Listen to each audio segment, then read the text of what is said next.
সম্প্রচার চুক্তি বাতিল, বাংলাদেশে দেখা যাবে না আইপিএল। ইন্ডিয়ান প্রিমিয়ার লিগের আইপিএল চলতি আসর শুরু হলেও বাংলাদেশে সম্প্রচার বন্ধ। বাংলাদেশে আইপিএল এর সম্প্রচার চুক্তি বাতিল করেছে জিওস্টার, এমন খবর প্রকাশ করেছে রয়টার্স। ৯,২০,০০,০০০ কলকাতা নাইট রাইডার্স কিনে নেয় বাংলাদেশ দলের তারকা পেসার মোস্তাফিজুর রহমানকে।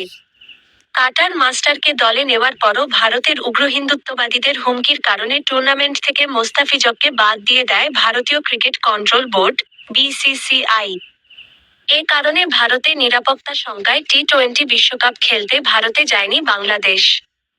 মোস্তাফিজকে বাদ দেওয়ার পর বাংলাদেশের তৎকালীন অন্তর্বর্তীকালীন সরকার দেশে আইপিএল সম্প্রচার নিষিদ্ধ করে। এরই মাঝে জিওস্টার চুক্তি বাতিল করেছে বলে জানিয়েছে বার্তা সংস্থা রয়টার্স। ফলে বাংলাদেশে স্থানীয় কোনো ব্রডকাস্টারের আইপিএল দেখানোর সুযোগ নেই। চুক্তি বাতিলের কারণ হিসেবে তারা দাবি করেছে, টি স্পোর্টস চুক্তি অনুযায়ী সময়মতো অর্থ দিতে ধারাবাহিকভাবে ব্যর্থ হওয়ায় জিওস্টার চুক্তি বাতিল করেছে।